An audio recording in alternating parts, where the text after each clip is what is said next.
नमस्कार स्टूडेंट्स, कैसे हैं आप सब। आज हम बात करने वाले हैं सामाजिक अध्ययन, अर्थ संकल्पना एवं प्रकृति भाग 2 के बारे में। भाग 1 में हमने पढ़ा सामाजिक अध्ययन का अर्थ एवं उसकी परिभाषाएं। तो अगर आपने वो वीडियो नहीं देखा है तो आप उसे देख लीजिए ताकि आप उसकी प्रकृति को ध्यान से समझ पाएं। तो अब इस वीडियो में हम देखने वाले हैं सामाजिक अध्ययन की प्रकृति। तो अगर हमने सामाजिक अध्ययन की परिभाषा का अच्छे से अध्ययन किया है तो प्रकृति जो है वो उसी में से निकली हुई है। तो प्रकृति के पॉइंट्स को अब हम यहाँ पर देखते हैं।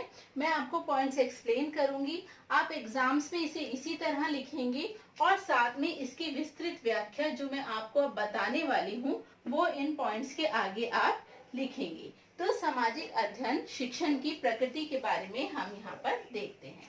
प्रकृति का फर्स्ट पॉइंट है मनुष्य तथा उसके समुदायों का अध्ययन। जब हम बात करते हैं सामाजिक अध्ययन की तो वो समाज के विभिन्न पहलुओं का अध्ययन करता है।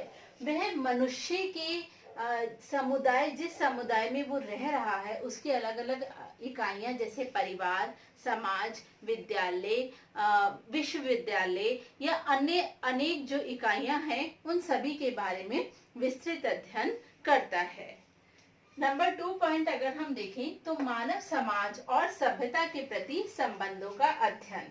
अब सामाजिक अध्ययन विषय केवल वर्तमान से संबंधित नहीं है बल्कि ये इतिहास और भूगोल से भी संबंधित है।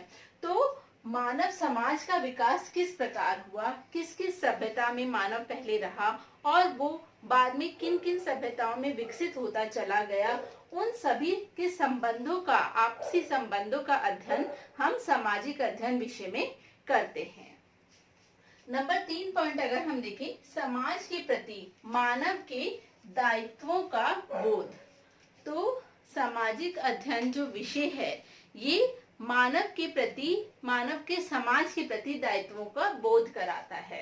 अर्थात ये मानव को एक सभ्य नागरिक बनाने में बहुत ही मदद करता है। नागरिक शास्त्र में और जो हमारे पॉलिटिकल साइंस है उसमें ये सब चीजें पढ़ाई जाती हैं, बताई जाती हैं कि मानव किस तरह से समाज के लिए उपयोगी नागरिक बन सकता है, उसके समाज के प्रति क्या दायित्व हैं, किन कर्तव्यों का वह निर्वहन करता है।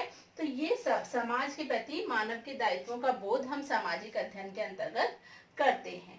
विभिन्न विषयों का संयोजन, जैसे कि हमने परिभाषा और अर्थ के टाइम पे भी पढ़ा था कि सामाजिक अध्ययन केवल समाज का ही अध्ययन नहीं है अपितु इसके अंतर्गत विभिन्न विषय जैसे कि इतिहास, भूगोल, अर्थशास्त्र, समाजशास्त्र, नैतिक शास्त्र आदि का अध्ययन किया जाता है। तो इसके अंदर विभिन्न विषयों का संयोजन किया जाता है। तो ये था पॉइंट 4। पॉइंट 5 अगर हम देखें तो सामाजिक अध्ययन एक यथार्थवादी पाठ्यक्रम है। यथार्थवादी मीन्स ये सच्चाई पर निर्भर है, सच्चाई पर बना हुआ है, कुछ भी इसमें मिथक नहीं है। अगर आपके सामने कोई भी चीज प्रस्तुत की जाती है शिक्षण के लिए तो उसके पीछे बहुत सारा फैक्ट वर्क होता है, उसमें यथार्थ होता है। अर्थात अगर हम आपको इतिहास पढ़ा रहे हैं तो इतिहास में ये रहता है कि इतिहास की जो हमें तथ्य प्राप्त है उनके आधार पर इतिहास का निर्माण हुआ है। इसी प्रकार भूगोल का, इसी प्रकार राजनीतिक विज्ञान का। तो ये एक यथार्थवादी मीन्स सच्चाई पर बना हुआ पाठ्यक्रम है। सामाजिक अध्ययन एक यथार्थवादी पाठ्यक्रम है। पॉइंट 6 हम देखते हैं, जीवन जीने के लिए शिक्षा। सामाजिक अध्ययन के अंतर्गत जो भी शिक्षा है वो वास्तविक जीवन जीने के लिए होती है, ना कि सिर्फ पुस्तकों से पढ़कर याद करने के लिए। मीन्स सामाजिक अध्ययन का जो विषय है, छात्र जब इसको पढ़ते हैं तो वो इसे समाज में उपयोग कर पाते हैं। मीन्स वो स्वयं को जीवन जीने के योग्य बना पाते हैं। अर्थात जितने भी इसके पहलू हैं वो सभी हम अपने जीवन में वास्तविक रूप में उपयोग कर पाते हैं। नंबर 7 पॉइंट है, सामाजिक अध्ययन मुख्यतः एकीकृत उपागम है। एकीकृत उपागम, एकीकृत उपागम कैसे है, जैसे हमने आपको पहले भी बताया, इसकी परिभाषाओं में भी इसके बारे में हमने बात की कि सामाजिक अध्ययन केवल एक सिंगल विषय नहीं है, बल्कि वो बहुत सारे विषयों का एकीकृत समूह है। उसके अंतर्गत अर्थशास्त्र, भूगोल, इतिहास, नागरिक शास्त्र, राजनीतिक शास्त्र आदि अनेक विषयों का अध्ययन किया जाता है। तो सामाजिक अध्ययन एक एकीकृत उपागम है। नंबर 8 पॉइंट, शिक्षण के लिए नवीन पृष्ठभूमि एवं दृष्टिकोण प्रदान करता है। तो सामाजिक अध्ययन जो है वो केवल छात्रों के लिए ही नहीं, बल्कि शिक्षकों को भी शिक्षण देने के लिए भी एक ऐसी पृष्ठभूमि प्रदान करता है कि शिक्षक को ये रहता है कि जो भी वर्तमान में घटनाएं घटित हो रही हैं और जो पहले घटनाएं घटित हो चुकी हैं, उनको एक अंतर संबंध बनाकर छात्रों के समक्ष उसको प्रस्तुत किया जाए और साथ में छात्रों को इस तरह से ज्ञान प्रदान किया जाए कि वो नए दृष्टिकोण से सोच सके और वर्तमान परिस्थितियों में अपने दृष्टिकोण का उपयोग कर सके।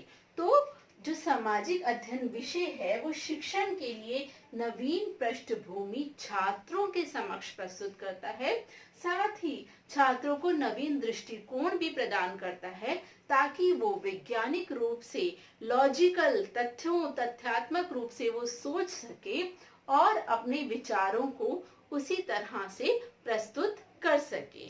तो इस प्रकार से हमने सामाजिक अध्ययन की शिक्षण की प्रकृति का अध्ययन किया।